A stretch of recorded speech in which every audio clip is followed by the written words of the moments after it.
नमो अरिहन्ताणम् नमो सिद्धाणम् नमो आयरीयाणम्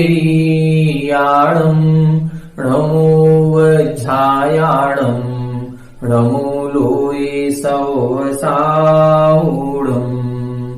तज्जयति परम् ज्योतिः समम् समस्तैरनन्तपरयायैः दर्पणतलैव सकला प्रतिफलति पदार्थमालिकायत्र। 1008 मूलनायक आदिनाथ भगवान की जय। द्वासांग जिनवाणी माता की जय। आचार्य श्रेष्ठ आचार्य गुरुवर श्री 108 अमृत चंद्र स्वामी महाराज की जय। आचार्य श्रेष्ठ आचार्य गुरुवर श्री 108 विद्यासागर जी महाराज की जय। जगत पूज्य निर्यापक श्रवण मुनि पुंगव श्री 108 सुधा सागर जी महाराज की जय। समस्त मुनि संघ की जय। आलोक मोदी स्वाध्याय सुधा यूट्यूब चैनल पर आप सभी दर्शकों का हार्दिक स्वागत, हार्दिक अभिनंदन। पुरुषार्थ सिद्धि उपाय ग्रंथ की स्वाध्याय श्रृंखला विगत 25-30 दिनों से जारी है। इस श्रृंखला में हम करीब 55 श्लोकों का अर्थ समझ चुके हैं। इसमें अभी हिंसा पाप के विशेष व्याख्यान चल रहा है। हिंसा पाप के व्याख्यान में हमने कई प्रकार के सूक्ष्म तत्वों को समझा था कि हिंसा नहीं करके भी हिंसा का पाप लग जाता है। कभी कभी हिंसा करने के बाद भी हिंसा का पाप नहीं लगता। कभी कभी ऐसा होता है कि हिंसा अल्प होती है लेकिन उसका पाप बहुत अधिक मिलता है, और कई बार महाहिंसा होने के बाद भी उसका अल्प फल मिलता है। आचार्य महाराज ने यह भी कहा था कि कई बार एक ही प्रकार की हिंसा 2 व्यक्तियों के द्वारा की जाती है, उसमें से एक व्यक्ति को, एक जीव को उसी हिंसा का फल अधिक मिलता है, और कई बार उसी हिंसा का दूसरे जीव को उसका प्रतिफल बहुत कम प्राप्त होता है। हिंसा का फल भी 4 प्रकार से भोगने में आता है। कई बार ऐसा हो जाता है कि हिंसा के भाव किए हिंसा को क्रिया रूप में नहीं परिणत कर पाए, फिर भी उसका फल प्राप्त होता है। कई बार हिंसा करते करते उसका फल मिलता है, कई बार हिंसात्मक क्रिया करने के बाद उसका फल प्राप्त होता है, और कई बार ऐसा हो जाता है कि हिंसा का कार्य किया ही नहीं, मात्र मन में विचार किया था, हिंसा का कार्य नहीं करने पर भी उसका फल प्राप्त होता है। फिर अपन ने देखा था कई बार ऐसा होता है कि एक जीव हिंसा करता है लेकिन उसका फल बहुत सारे लोगों को भोगना पड़ता है। कई बार ऐसा होता है कि हिंसा बहुत सारे लोग मिलकर के करते हैं लेकिन फल किसी एक को ही मिलता है।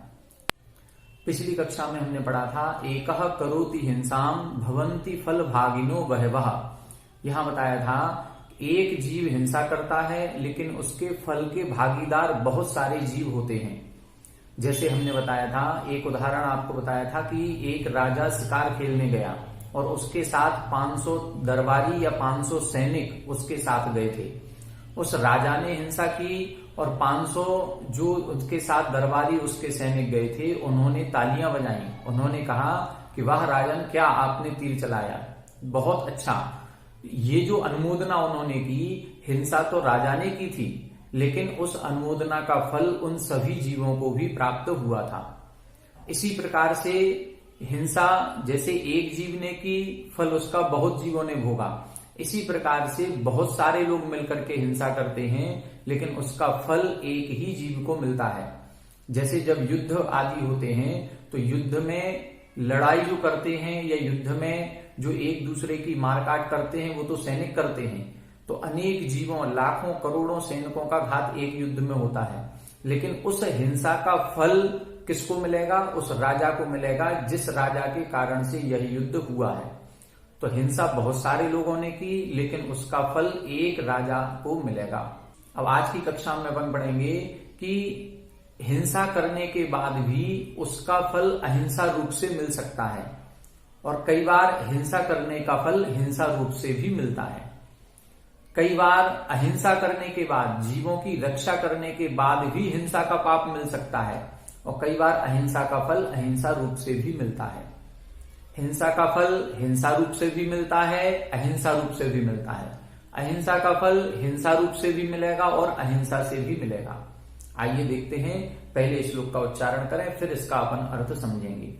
कस्यापि दिशति हिंसा कस्यापि दिशति हिंसा हिंसा फलमेकमेव फलकाले हिंसा फलमेकमेव फलकाले अन्यस्य सैव हिंसा अन्यस्य सैव हिंसा दिशत्य हिंसा फलम् विपुलम् दिशत्य हिंसा फलम् विपुलम् कस्यापि दिशति हिंसा कस्यापि दिशति हिंसा हिंसा फलमेकमेव फलकाले हिंसा फलमेकमेव फलकाले अन्यस्य सैव हिंसा अन्यस्य सैव हिंसा दिशत्य हिंसा फलम् विपुलम् दिशत्य हिंसा फलम् विपुलम्।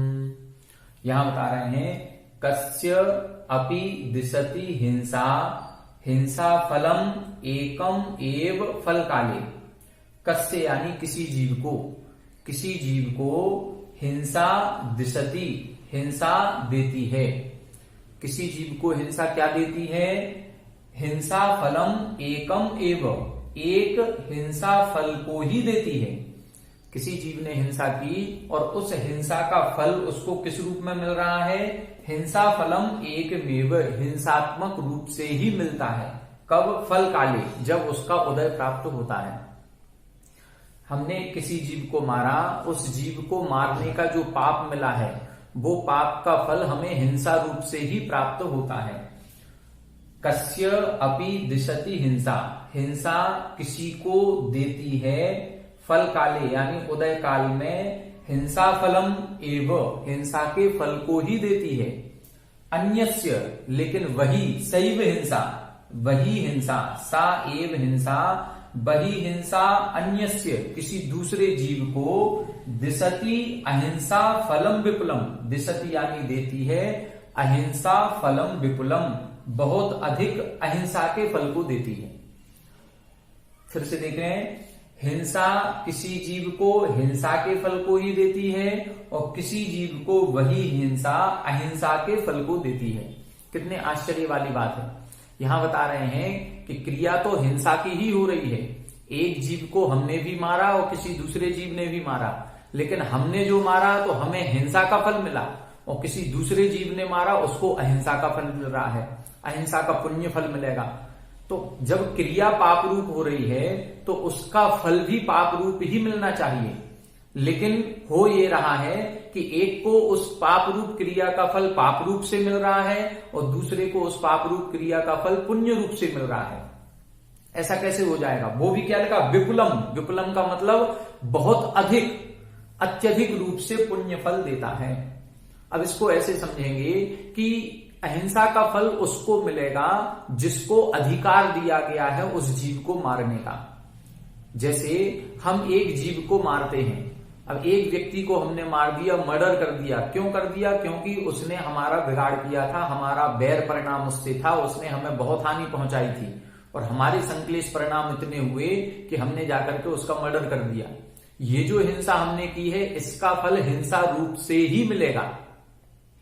लेकिन अब यदि कोई दूसरी तरफ देखें, एक आतंकवादी है, जो आतंकवादी हमारे देश में हमारे नगर में आकर के दहशत फैला रहा है, एक आतंक का माहौल बना रहा है, कई सारे जीवों का घात करने वाला है।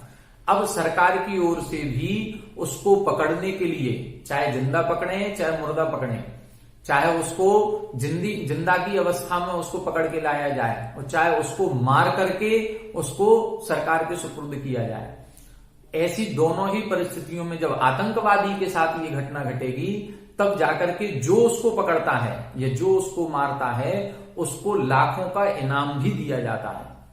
जितने पुलिस वाले या आर्मी होते हैं, ये आर्मी और पुलिस वाले सेना के जितने भी सैनिक हैं, इन सबको मेडल मिलते हैं। इनको सर्वोत्कृष्ट पुरस्कार परमवीर चक्र की उपाधि दी जाती है। क्यों दी जाती है? इन्होंने किसी को ऐसा नहीं है कि हिंसा नहीं की, इन्होंने हिंसा ही की है। बॉर्डर पर युद्ध जब लड़ा जाता है तो लाखों जीवों को ये मारते हैं, लेकिन उस हिंसा का फल भी इनको अहिंसा रूप से प्राप्त होता है और इनको पुरस्कृत किया जाता है। ये पुरस्कार देना, इनाम देना, मेडल प्रदान करना, ये क्या है? ये अपने आप में ये दिखा रहा है कि इन्होंने हिंसा करने के बाद भी पुण्य का कार्य किया है। ये पुण्य का कार्य क्या किया? पुण्य का कार्य ये किया है कि इन्होंने एक जीव को भले मारा है, लेकिन लाखों करोड़ों जीवों की रक्षा की है। यदि वो एक जीव जिंदा रहता, यदि वो आतंकवादी जिंदा रहता, नगर में प्रवेश कर जाता, तो विस्फोट आदि करने के द्वारा अनेकों जीवों का घात कर सकता था, अनेक प्रकार से दहशत फैला सकता था। लेकिन यदि उस जीव को मार दिया गया है, तो अब जाकर के जिस पुलिस वाले ने या जिस आर्मी के जिस सैनिक ने उसको मारा है या पकड़ा है, उसने जो हिंसा की है, उस हिंसा का फल भी उसको अहिंसा रूप से प्राप्त होता है। किसी भी धर्म या दर्शन में सैनिक को अधोगति नहीं कही, सैनिक की कभी दुर्गति नहीं होती। सैनिक को हमेशा पुण्य फल कहा गया है। भले ही वो कितनी भी हिंसा करता रहे, भले ही उसकी आंख हमेशा दुश्मन की तरफ रहती है, उसकी जो बंदूक की गोली है वो हमेशा यही ढूंढती रहती है कि कहीं कोई दुश्मन दिख जाए और हम उसको मार दें। दुश्मन को मारने के लिए ही वो पूरी पहरेदारी करता है, सजग रहता है, हमेशा चौकन्ना रहता है कि कहीं कोई दुश्मन हमारे देश में प्रवेश ना कर जाए।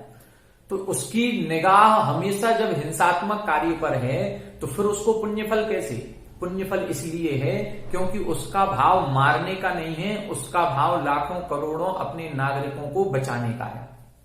इसलिए उसको हिंसा करने के बाद भी अहिंसा का फल मिलता है।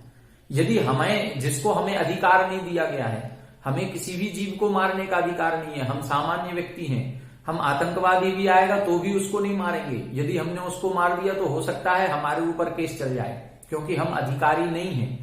अधिकार किसको दिया गया? सेना को दिया गया। अधिकार किसको दिया गया? पुलिस को दिया गया। अधिकार दिया गया जज को। एक जज फांसी चढ़ा सकता है, फांसी की सजा सुना सकता है, लेकिन यदि वही अपराध किसी दूसरे व्यक्ति ने किया है तो हम उसको फांसी नहीं चढ़ा सकते।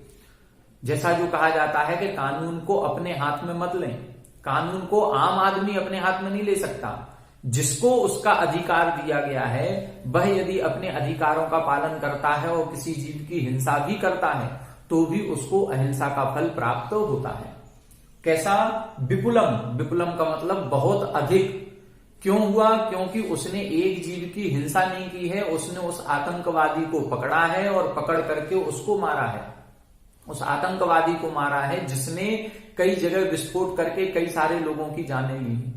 तो ऐसे आतंकवादी, ऐसे डाकू, ऐसे चोर जो दहशत फैलाते हैं, हिंसात्मक कार्य ज्यादा करते हैं, ऐसे जीवों को मारने पर भी अहिंसा का फल प्राप्त होता है। और यदि हम सामान्य से किसी व्यक्ति को, सामान्य से किसी जीव को मार रहे हैं, तो हमें हिंसा का फल ही मिलेगा। तो इधर स्पष्ट लिख दिया, कस्य अपि दिशति हिंसा। किसी को हिंसा दिशति, यानी किसी को हिंसा का फल मिलता है। कैसा? हिंसा फलम एकमेव। एक हिंसा के रूप में ही उसका फल प्राप्त होता है। जैसे परिणामों से वो हिंसा की गई है, वैसे ही परिणामों का, पाप रूप परिणामों का फल पाप रूप से ही प्राप्त होता है।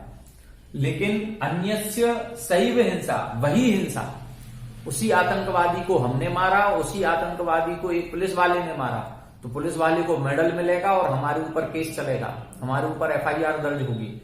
तो अन्यस्य सैव हिंसा, वही हिंसा अन्यस्य यानी दूसरे जीव को, दिशति अहिंसा फलम। दिशति यहां पर आ निकलेगा अहिंसा, और दिशति यह संधि हुई है, तो दिशति अहिंसा फलम विपुलम। विपुलम यानी बहुत अधिक अहिंसा फल को देने वाली होती है। तो इस प्रकार से हम कभी भी ये ना सोचें कि हमने हिंसा की है तो हमें उसका हिंसा से रूप से ही फल प्राप्त होगा। हो सकता है हिंसा करने का फल अहिंसा रूप से भी प्राप्त हो जाए। अब अगले श्लोक में बताएंगे कि अहिंसा की क्रिया करने के बाद भी, किसी जीव को बचाने के बाद, रक्षा करने के बाद भी हिंसा रूप से फल उसका मिल सकता है। इसको हम अगली कक्षा में समझेंगे। आज की कक्षा में इतना ही। अगली कक्षा में आप लोग हमारे साथ बने रहें, उसमें अपन समझेंगे कि अहिंसा का फल हिंसा रूप से कैसे प्राप्त होता है। आप सभी हमारे साथ बने रहें। सभी को जय जय।